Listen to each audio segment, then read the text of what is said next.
Just yesterday, Bari Weiss, who, if you don't know who that is, you're a regular person. But anyway, no, she worked on basically the editorial side of the New York Times. She resigned yesterday, saying that she was being bullied by her coworkers because they called her out for lying on Twitter, and she implied that there was this culture war going on generationally at the New York Times. So you would imagine that a woman choosing to resign from a position like this, okay, that's a story potentially, but not one you would expect that, like, the president would be tweeting about, saying the New York Times is under siege. The real reason is that it has become fake news. They never covered me correctly. They blew it. People are fleeing. A total mess. No, people aren't fleeing. Barry flew. That's what happened. But it's not just the president. You have Fox News critiquing the lack of coverage of a media elite choosing to move from one job to another. How dare CNN and MSNBC, amidst both a pandemic and nationwide civil rights protests, not waste hours, nay days, on the story of Bari Weiss choosing to quit. And then, of course, Fox News has been all over it with a Tom Cotton op-ed and a Ben Shapiro op-ed and constant guests coming on to discuss this woman who works for the New York Times choosing to quit and start her own media venture. Dan, what do you think? Yeah. Oh my God. Yeah, this is the cycle. Welcome to the cycle. Welcome to Grift Nation, John. We enjoy Grift Nation here. It's our joke for what happens when an aggrieved figure. This always happens to someone, usually on a podcast or usually on some pedestal, because these people who complain about getting canceled and canceled culture and being silenced for their opinions are usually saying that with like a huge megaphone and a huge microphone. Like,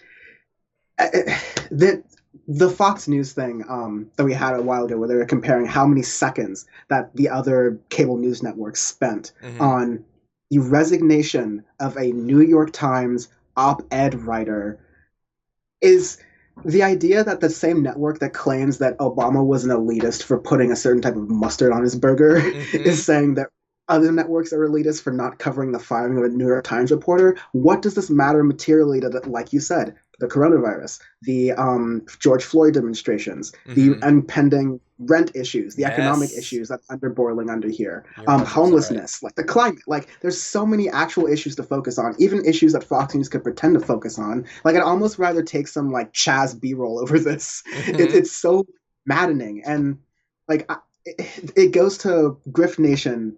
It goes to what this idea is, that you start by saying you're aggrieved, that you speaking at your high platform can no longer do that anymore.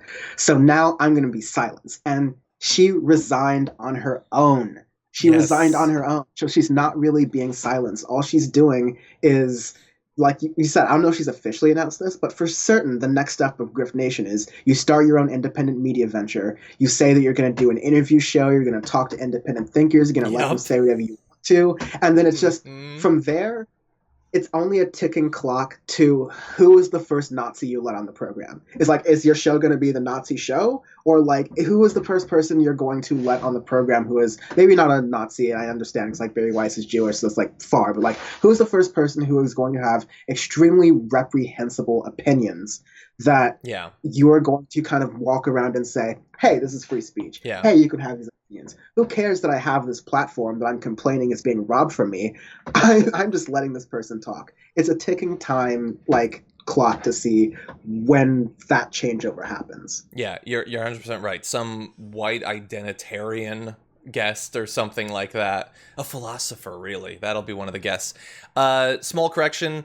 If step one is quitting your job, step two isn't starting the media venture. Step two is billionaire gives you millions to then start step three, the media venture. Because again, she's a media elite. She is going to be fine. She's going to be handed money. I'm glad that you pointed out, because it can't be stressed enough, she resigned. She wasn't fired. Although, and you know, we can't read anyone's mind. I think that she wanted to be, because that would have been better for the grift, in the same way that Dave Rubin didn't title his book Don't Burn This Book because he was genuinely worried you would. He wants to present himself as someone under assault, and so he titled that way. Yeah, and in terms of like the criticism for people not covering it, I forget who said it, but it was like, this story is literally, that thing, the Fox thing is, media elites criticize media elites for not covering media elite resigning. That's all it is. And I think Jordan tweeted yesterday something to the effect of like, one iron worker turns to another, "Do you hear about Bari Weiss?"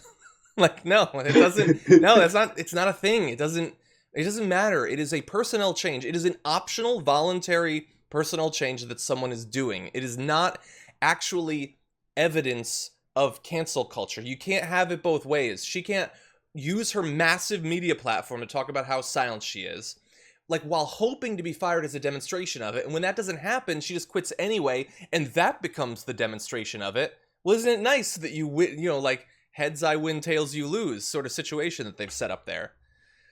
Yeah, it's like with Ben Shapiro. It's like with going on college campuses to speak. It's you're trying to incite something so that you can say you're the victim, so that you can sell things. It's that's Grift Nation. We are in it. We are witnessing it. Just watch the steps and tell me I'm right. Exactly.